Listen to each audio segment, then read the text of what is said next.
নমস্কাৰ আজি আমি ডিসকাস কৰিম গংগা নদীৰ সম্পৰ্কে গংগা ৰিভাৰ সিস্টেম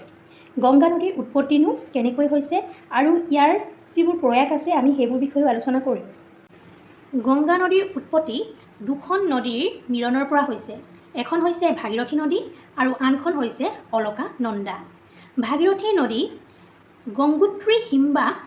গৌমুখ নামৰ অৱস্থানৰ পৰা ভাগীৰথী নদী বৈ আহি devprayagত alakanandar লগত মিলন হৈ গংগাই স্বৰূপ লয় গংগা devprayagৰ পৰাহে আৰম্ভ হয়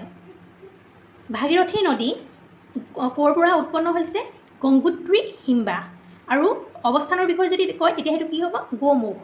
গৌমুখটো হৈছে য'ৰ পৰা উৎপন্ন হৈছে সেই জেগাডোখৰ নাম আছে গৌমুখ অলকানন্দাৰ উৎপত্তিনো ক'ৰ পৰা হৈছে অলকানন্দাৰ উৎপত্তি হৈছে বিষ্ণুগংগা আৰু ধলিগংগাৰ মিলনৰ পৰা অলকানন্দা উৎপত্তি হৈছে বিষ্ণুগংগা বদ্ৰীনাথৰ পৰা বৈ আহি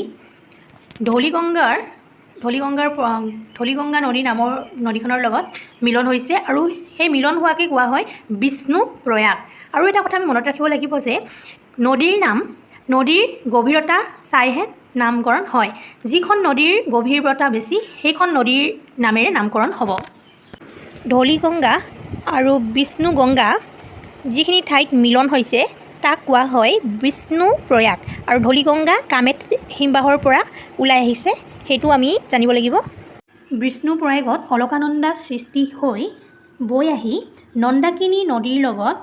মিলন ঘটে আৰু নন্দাকিনী নদী নন্দাদেৱী পাহাৰৰ পৰা বৈ আহিছে অলকানন্দা আৰু নন্দাকিনী নদীৰ য'ত মিলন হৈছে তাক কোৱা হয় নন্দপ্ৰয়াগৰ পৰা অলকানন্দা বৈ আহি কৰ্ণগংগা বা পিণ্ডাৰ বুলিও কয় নদীৰ লগত সংযোগ হয় বা মিলন ঘটে ইয়াক কোৱা হয় কৰ্ণপ্ৰয়াগ পিণ্ডাৰ বা কৰ্ণগংগা পিণ্ডাৰী গ্লেচিয়াৰৰ পৰা আহিছে অলকানন্দা আকৌ কৰ্ণপ্ৰয়াগৰ পৰা বৈ আহি মন্দাকিনী নদীৰ লগত মিলন ঘটে আৰু এই মিলনক কোৱা হয় ৰুদ্ৰপ্ৰয়াগ নন্দাকিনী নদী কেদাৰনাথৰ পৰা বৈ আহিছে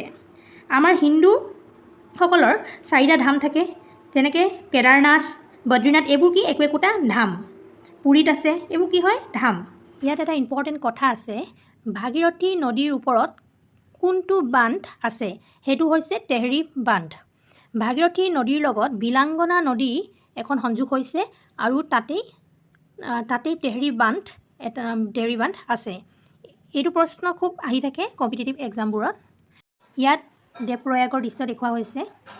এইখন নদী হৈছে অলকানন্দা নদী আৰু এইখন হৈছে ভাগীৰথী নদী এই দুখন নদী ইয়াতেই মিলিত হৈ গংগা নামেৰে উৎপত্তি হৈছে আজিলৈ ইমানেই ধন্যবাদ